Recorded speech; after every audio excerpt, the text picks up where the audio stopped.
को वहां तक पहुंचाते हैं।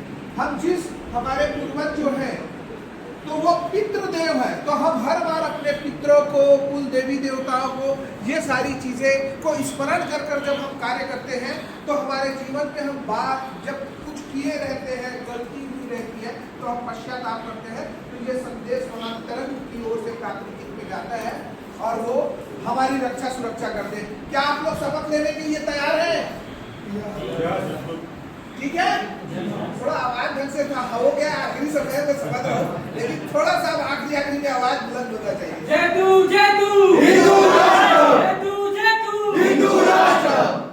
अपने अपने स्थान पर खड़े हो जाएंगे और काल्पनिक रूप से आप बंद करेंगे। भगवान शिव के बस तीसरे नेत्र नहीं है, हम सभी के तीसरे नेत्र हैं। मैं उसी कल्पना को आपको कहूंगा कि जब मैं जो जो उच्चारण करूंगा उसे आप अपना स्मरण करेंगे और ध्यान करेंगे कि वो सारी चीजें आप महसूस कर रहे हैं। आंख बंद करके स्मरण करेंगे और कल्पना करेंगे और मैं जो बोलूंगा उसको दोहराएंगे। श्री अनंत कोटि ब्रह्मांड के नायक राजाधिराज योगीराज नीलकंठेश्वर बाबा भोलेनाथ अपने कुल देवी देवता अपने पितृ देवी देवता अपने माँ पिताजी और इस प्राकृतिक को साक्षी मानते हुए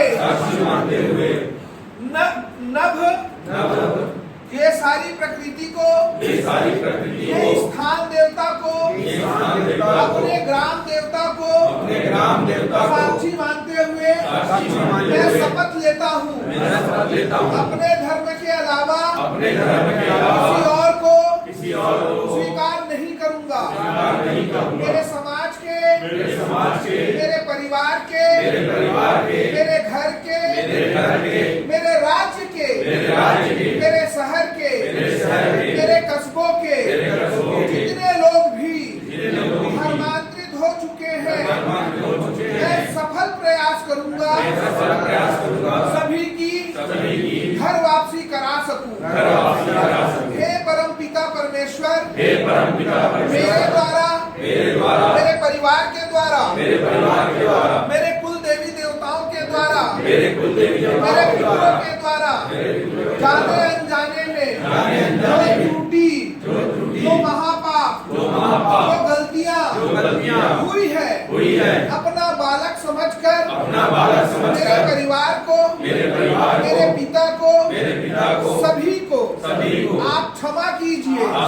मैं जब तक जीवित रहूं सनातन धर्म का कार्य करता रहूं। मेरी चेतना में आप वास कीजिए, चाहे और ना चाहे मेरे मन से कभी भी मेरे कर्म से कभी भी गलतियां ना हो। ऐसे मुझ पर कृपा कीजिए। आज के इस कार्यक्रम को सफल बनाने के लिए मैं धर्म की स्थापना के देवता भगवान श्री कृष्ण का बहुत बहुत धन्यवाद और प्रणाम करता हूँ। ऐसे ही कार्यों में सदैव हमें लिप्त रखिए। आप सभी का बहुत बहुत धन्यवाद।